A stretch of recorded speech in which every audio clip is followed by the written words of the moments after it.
Hello, my dear students. I'm Namita Pant and I'm lecturer English in Government Polytechnic, Dehradun. We are here to discuss the syllabus of English and Communication Skills Semester 1 for Uttarakhand Polytechnic students. And today, the topic that we are going to discuss is prepositions. As you all know that it is a part of the parts of speech section. So what is a preposition? What are the definitions of given in the different dictionaries about preposition, and how do we use these prepositions? What are the different types of prepositions? We'll all come to know about these things when we discuss the slides that are given here in the presentation. So let's move forward without any delay. See, what is a preposition? First of all, मैं हमेशा से ही कहती आई हूँ, जब भी हम किसी topic को डिस्कस करते हैं तो सबसे पहले तो हमें ये पता होना चाहिए कि हम जो टॉपिक बोल रहे हैं वो होता क्या है। उसको ट्रांसलेट नहीं करना है, उसके बारे में हमें पता होना चाहिए कि वो होता क्या है। ठीक है, so what is a preposition is the first question that comes to our mind. A preposition is a short word that is employed in sentences to show the relationship nouns, pronouns or phrases have with other parts within the respective sentences। मतलब sentence के ही अंदर noun, pronoun या phrases का बाकी part of sentence के साथ क्या relation है, मतलब उसका एक दूसरे के रिलेशन में पोजीशन क्या है उसकी, वो जो वर्ड बताता है उसे प्रीपोजिशन कहते हैं। और अक्सर ये बहुत शॉर्ट वर्ड्स होते हैं, आपको पता भी होगा, आपने सुने होंगे in, on, at, before, behind, above, over, into, ये सारे प्रीपोजिशंस हैं। ठीक है, अलग अलग टाइप के प्रीपोजिशंस हैं। कोई जगह के बारे में बताता है, कोई डायरेक्शन के बारे में बताता है, कोई लोकेशन के बारे में बताता है, कोई टाइम के बारे में बताता है। तो ये अलग अलग चीजें क्या करते हैं, ये अलग अलग वर्ड्स क्या करते हैं, नाउन, प्रोनाउन या जो भी चीजें उस सेंटेंस में यूज हुई हैं, बाकी सारे सेंटेंस के उनमें आपस में रिलेशन क्या है वो बताने के लिए हम इन वर्ड्स को यूज करते हैं, जिन्हें हम प्रीपोजिशंस कहते हैं। ठीक है, prepositions are normally found positioned in the latter part of the sentence। कहाँ होता है वो latter part, माने पीछे वाले पार्ट में, क्योंकि आगे वाले पार्ट में तो सब्जेक्ट आएगा, सब्जेक्ट ने क्या काम किया फिर वो बताया जाएगा, और फिर अगला ऑब्जेक्ट के रिलेशन में उसने क्या काम किया वो बताने वाला जो काम करता है ना, जो वर्ड यूज करते हैं जो उसके बदले में, उसे कहते हैं प्रीपोजिशन। ठीक है, ये प्रीपोजिशन होता है। ठीक, आगे देखिए, definition of a preposition. A preposition is defined as a word that connects a noun phrase or a pronoun to another word, especially to a verb, another noun or an adjective। ठीक है, एक noun या noun phrase या दूसरे pronoun को किसी verb के साथ कनेक्ट करना है, या दूसरे नाउन के साथ कनेक्ट करना है, या किसी एडजेक्टिव के साथ कनेक्ट करना है। ये जो कनेक्ट करने का काम करता है, ये जो वर्ड करता है, जो वर्ड वहां पे हम यूज करते हैं उसे कहते हैं प्रीपोजिशन। ये डेफिनेशन किसकी है, कैम्ब्रिज डिक्शनरी कहती है ऐसा।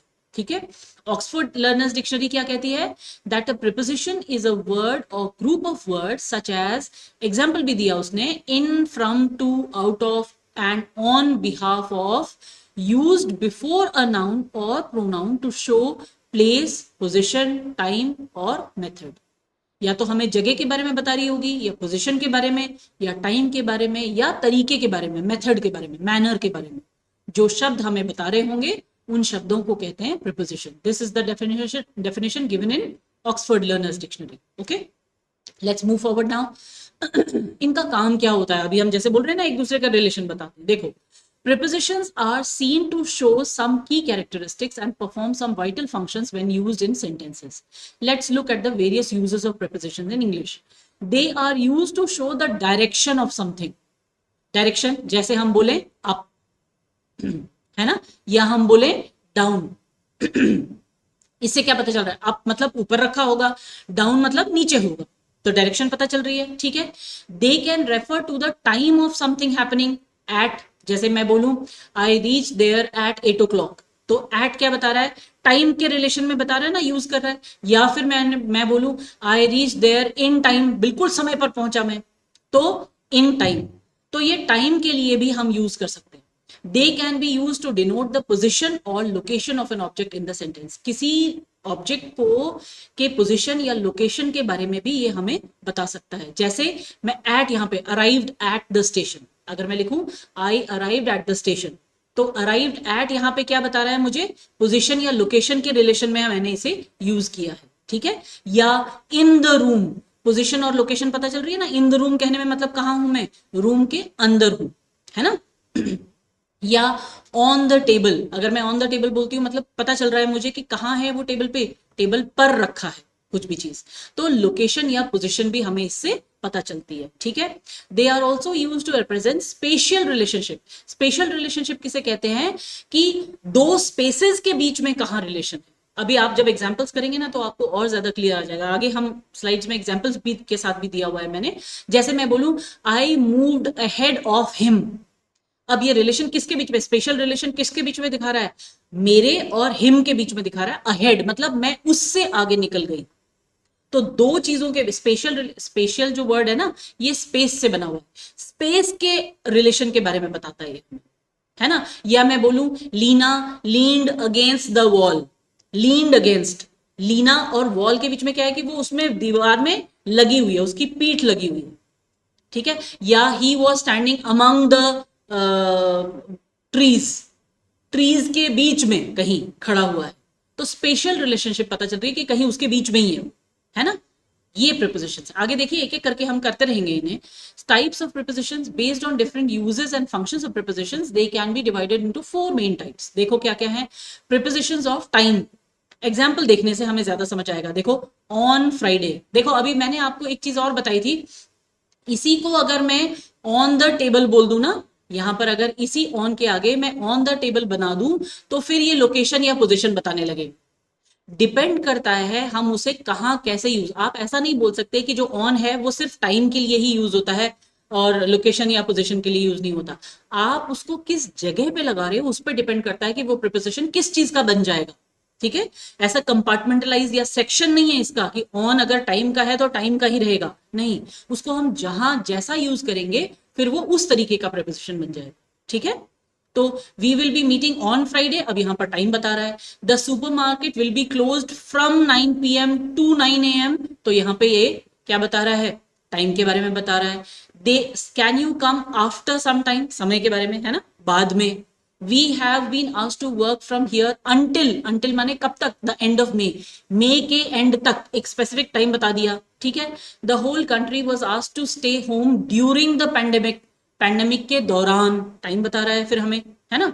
आगे देखिए प्रेपोजिशन ऑफ प्लेस, देखो अभी मैं आपको बता ही रही थी ना, ये ऑन आ गया, देखो फिर से यहाँ पे I have kept the book I borrowed from you on the table, उसकी जगह बता रहा है ना कि वहां पर रखी हुई है, ठीक।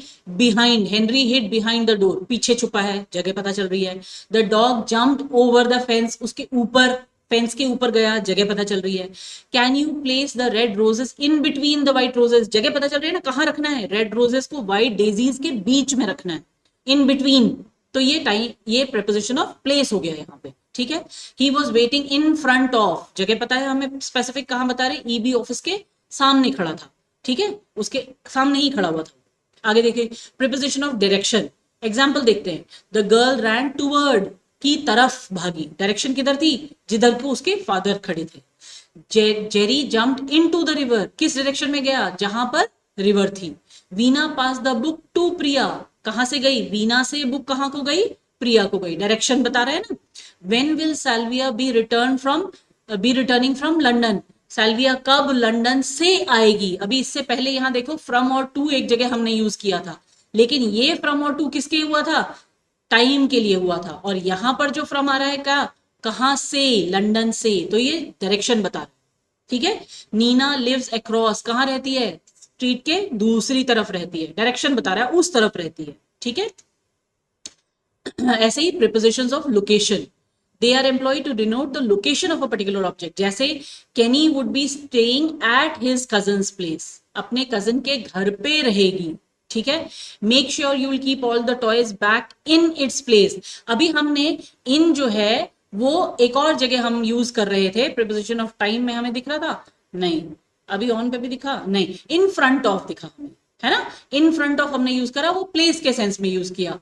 और यहां पर जब हम इन यूज कर रहे हैं तो क्या कर रहे हैं, लोकेशन बता रहा है, कहां रखना है उसने, जहां उसकी जगह है, इन इट्स प्लेस। हाँ, आई ले ऑन द फ्लोर, देखो फिर यहाँ पे लोकेशन है, फ्लोर पर रखा हुआ है, जगह पता चल रही है कहां है वो, फ्लोर पर है। तो डिपेंड करता है आप उसे किस तरीके से समझते हैं। अगर मैं बोलती हूँ I kept the book on the table, तो ये प्रेपोजिशन ऑफ लोकेशन की तरह भी यूज हुआ है, और यहां पर जो हमने ऑन यूज करा था ना, on the table, preposition of place. Proposition of place और लोकेशन में बहुत कम डिफरेंस होता है, मार्जिनल डिफरेंस होता है। आप चाहो तो उसे प्लेस की तरह यूज कर सकते हो, आप चाहो तो उसे लोकेशन की तरह बता सकते हो। ये इंटरचेंजेबल होते हैं, कुछ हार्ड कंपार्टमेंटलाइज नहीं होते हैं, ठीक है। Preposition of spatial relationships. They are used to denote an object's movement away from source and towards a source. Source से कितना दूर है या सोर्स से कितना नजदीक है, ये बताने के लिए हम स्पेशियल रिलेशनशिप, मैंने आपको बताया कि ये वर्ड जो स्पेशियल है ये स्पेस से बना है, ठीक है। जैसे एग्जांपल देखिए, Navya sat leaning against the wall. Wall और नव्या के स्पेशल रिलेशनशिप को बता रहा है कि उस पर टिकी हुई खड़ी थी वो, है ना। The circus was station opposite, देखो चिल्ड्रन कहाँ है, सर्कस का लोकेशन किस कॉन्टेक्स्ट में बता रहा है, चिल्ड्रन पार्क के कॉन्टेक्स्ट में बता रहा है कि बिल्कुल ऑपोजिट था उसके, ठीक है। या यहां देखो लक्ष्मी और ट्रीज के बीच में बता रहा है कि वो उसके नीचे बैठी थी। अब बीनीथ को हम प्रीपोजिशन ऑफ प्लेस भी बोल सकते हैं, कहां बैठी थी, उसके नीचे बैठी थी, है ना। इसको प्लेस भी बोल सकते हैं, आप इसे कंफ्यूज मत करिएगा। और सबसे बड़ी बात तो एक और ये है कि आपके लिए सबसे इंपॉर्टेंट है प्रीपोजिशंस को पहचानना, वो किस तरीके का प्रीपोजिशन है, that is going in depth and in communication. When you are going to learn it through the point of view of communication skills, you don't require the definition or you don't require the particular type of preposition that we are talking about. You only need to know that these words are called prepositions and they are used here, है ना। आपको ये पता होना चाहिए कौन से type का है, उतना इंपॉर्टेंट नहीं है, वहां पे उतना मायने नहीं रखता। प्रेजेंटेशन में मैंने इसलिए दिया है ताकि जब हम टॉपिक को कर ही रहे हैं तो उसे थोड़ा डिटेल में कर लें, उसे थोड़ा अच्छे से समझ लें। लेकिन आपके लिए जो इंपॉर्टेंट है वो ये है कि आपको पहले तो ये पता होना चाहिए कि प्रोपोजिशन कहते किसे हैं, ठीक है। दूसरा, आपको ये पता होना चाहिए कि उसके एग्जाम्पल्स क्या क्या है। और तीसरा सबसे इंपॉर्टेंट, आपको ये पता होना चाहिए कि उसे यूज कहाँ करना है, किस प्रेपोजिशन को या किस पर्टिकुलर पार्ट ऑफ स्पीच को किस जगह पे सेंटेंस में यूज करना है, ये पता होना चाहिए।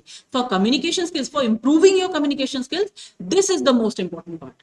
ओके, सो किसी भी टॉपिक को जब आप पढ़ रहे हो ना, तो आपका एंगल ऑफ अंडरस्टैंडिंग वहां होना चाहिए कि मुझे इसका यूसेज आ जाए। जब तक यूसेज नहीं आता ना, इंडिविजुअलाइज ग्रामर अगर आप करोगे तो वो कोई फायदा नहीं देगी आपको। आप ऐसा कहो कि मुझे तो डायरेक्ट इनडायरेक्ट बनाना बहुत अच्छा आता है, मुझे तो एक्टिव से पैसिव बनाना बहुत अच्छा आता है, but if you are not able to use those things in your daily life while using your language, while using this secondary language English, then it's of no use. आपने जितना भी सीखा वो सब बर्बाद, ठीक है। So keep in mind while learning that you have to learn it from the point of view of understanding or making your communication skills more effective, ठीक है।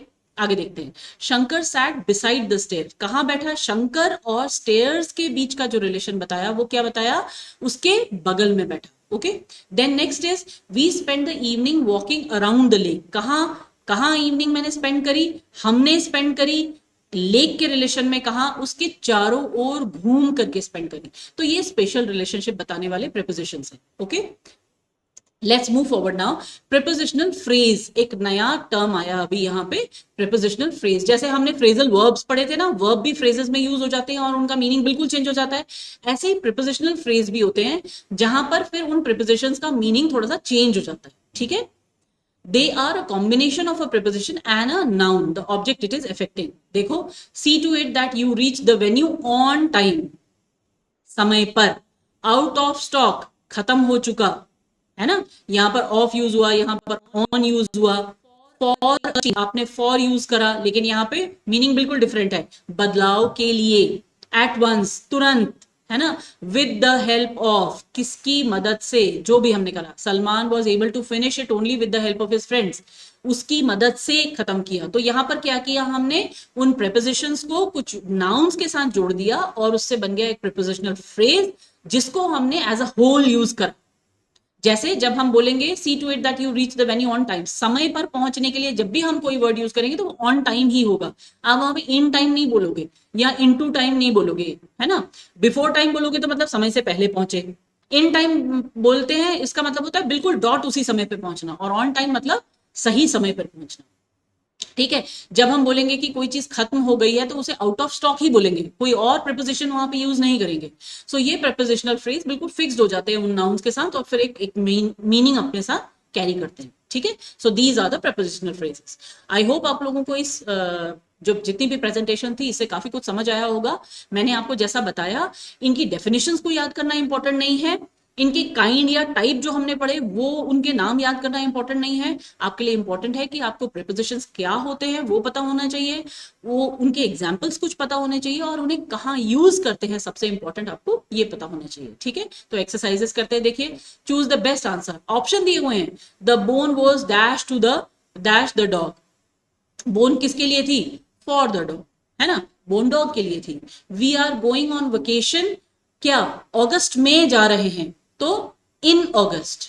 ठीक है, प्लीज पुट द वाज कहां? ऑन द टेबल, टेबल पर रखो।